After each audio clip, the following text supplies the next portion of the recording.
My name is Shelton Meade. I was born in Raleigh, North Carolina in 1944, but I've lived most of my life in the D.C. area. Right now I live in Rocky Mount, North Carolina. Memorial Day to me is when we should honor those who didn't make it back when they actually, gave their ultimate sacrifice to support the country. I mean, less than 2% or whatever it is, 1% even sign up to join. So everybody should be respectful of those that went and served and, like my dad, never came home. And to me, was a hero. My dad was a merchant marine. He joined in early 1943.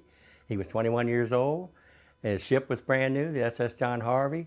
He went about 5 or 6 ports around the world, Algiers, Scotland, England, Iceland, and then he ended up with Sicily and Bari. And he didn't make it back from Bari because Bari was where the German air raid was. It blew up. They had too many ships in a port. They had it lit up at night, and his ship was carrying mustard gas, and when it hit his ship, you might as well say it was vaporized.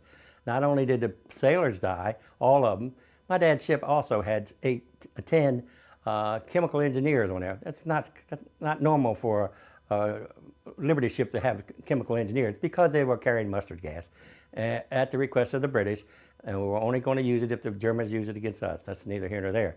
Well, I always thought the Merchant Marine during World War II, 41 to 45, was under the auspices of the Navy because they were the Liberty ship, troop ships, whatever you want to call them, without armament really. They carried everything. I learned lately that they say they carried the beans and the bullets, but my dad's ship was one of those ships. He was only in for 1 year. He was only in 1 year. He was 21 years old. He never did make it to 44 when he would have been 22, but his ship, SS Harvey, John Harvey, was actually carrying mustard gas, which was a secret, and they didn't announce that till 40-some years later either. But the world suffered from that. But turns out that a doctor, Army doctor, Alexander, I believe, but that I'm glad Dr. Alexander was there because he's the doctor that couldn't figure out why all the people were dying of lung problems and how this mustard gas was affected. And it was, when they get into the microscope part, it was affecting the molecules of the red cells and the white cells. And that's how they led them over 40 years to come up with some cures for certain types of cancer. But it gassed the people on the sidelines too, was killing civilians. And its nickname is the Second Pearl Harbor. My dad was in the Merchant Marine. Like I said, he joined the beginning of January of 1943, and the ship was new then too. But he went back for one more tour because he knew I was coming. My mother was pregnant with me for 6 months at that time. And she didn't know where he went. Actually, she went to the movie theater, which was a block from her house in Raleigh, North Carolina, and saw the air raid, not the air raid, but the aftermath of the air raid of Bari on a newsreel. But she didn't know her husband was there until later. And you know how later was in those days. A kid rides by on a khaki bike from the Western Union, hands my mother at the time a telegram saying her husband was killed or missing in action. He doesn't, she could have fainted, passed out. He just jumped back on his bike and left. So it was very impersonal, hurtful. And I tell people nowadays, I felt it too when I was inside the womb. But it was just emotional. She moved back to D.C. to live with her mother because my father's mother wanted to take and raise me. That wasn't going to happen. So she moved back to D.C. and eventually remarried. And actually my stepdad was in December 7th, 1941. He was in Pearl Harbor working for the Naval Research. He said he was out there with his underwear shooting pistols at airplanes. So he was there from 39 to 42. And then later married my mother in D.C. But I saw pictures of my dad, biological dad, in my grandmother's house. They were never in my house because my mother remarried, and that would be inappropriate. But but my mother kept a box, and she kept that box for 40-something. She showed it to me when I was 10 years old with pictures and jewelry and news clippings and letters from people on the ship and hints to the mustard gas and hints to 2 people went on shore and weren't there. One was a cadet. I didn't know they even had cadets. The cadets and the seamen survived the raid on that ship. Right, with respect to the Bari Harbor, it supposedly was a safe harbor. The British were in charge of it. It was on the Adriatic. It was, like I say, a safe harbor. So all these ships were in there, and they kept too many of them there. My dad's ship got there on November 26th or 8th, but it was a Liberty ship, and it was actually carrying hundreds of mustard gas bombs left over from World War I at the request of a British general there and to be used against the Germans if needed. And then when it happened, Churchill and Roosevelt, of course, denied it and blamed it on the Germans, but that wasn't true. Well, earlier in the day, I understand, according to talking to the people now, the Merchant Marines, veterans, the reconnaissance plane went over and saw all these ships, and they weren't even moored right. They weren't moored so they could unload. They were ordered perpendicular, and you can't even move around like that. My dad's ship was out there. He had a prioritized cargo, but he couldn't tell the commander of the port because it's under secret. He couldn't tell him he had mustard gas, so he didn't say anything.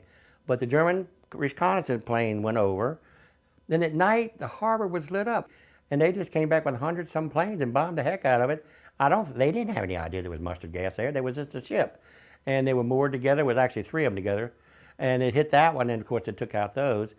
But the chain reaction, of course, and the mustard gas, whether they hit the other ship from that, the fumes did. It was a cloud of gas. Gas is light. It fumigated the whole harbor area. But that slowed down the invasion of Europe from Italy, which slowed down the one from France. So it probably elongated the war another year. My son was in the Navy, and I was in Honolulu with him, and we were going into the Arizona and the Missouri and all that. And the guy there was selling a book that he had written about Pearl Harbor. And I got to talking to him because I knew my stepdad was there. And I don't use that term, but for this interview I'll use it because my biological dad was my dad. And I talked to him. I said, have you ever heard of Bari, Italy? He said, oh, yes. That was the second Pearl Harbor of the war. That validated for me. I don't care what anybody said. Here's a guy who was at Pearl Harbor, and he knew damn well that this was the second, or the little Pearl Harbor. It killed thousands of people, you know. It was a surprise air raid just like Pearl Harbor, and it did devastating damage and delayed critical military movements, put it that way. So then down the road, my sister meets Drew DiMattei, Captain DiMattei, in Coral Gables at a mission barbecue where they stand for the Pledge of Allegiance at 12 o'clock. That's cool. And I love barbecue. And he meets this Merchant Marine guy, and she tells the story of my dad's killing in Bari. He runs out to the car, gives her some literature and his business card, and asks me to call Drew. But trouble is, she got that in 2022. She moved to Florida from Maryland. I didn't get it to 2024. But I called Drew, we got talking, and I told him the whole story I've been telling you. He said, I'd like for you to come to Memorial Day last year, but my son was getting remarried. And I said, I'll do it later. And then he called me back. So we've been doing this for 6 months. I went to the patriotic banquet in Baltimore, Maryland, where they honored my father and some other people, some World War II veterans for their longevity and their experiences. And we actually received the Congressional Gold Medal, which is all Merchant Marines from 41 to 45 are entitled to.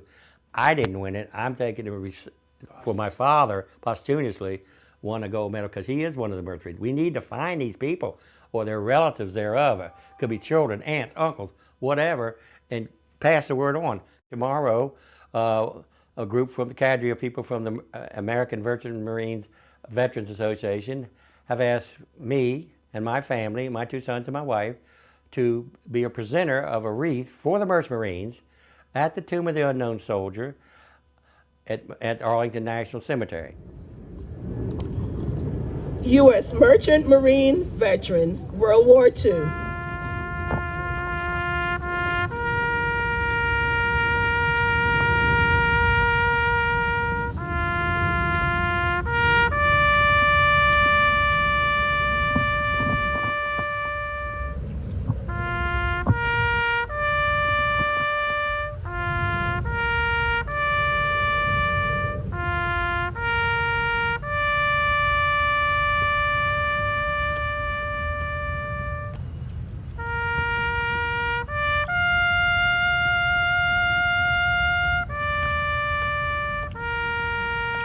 The American Legion.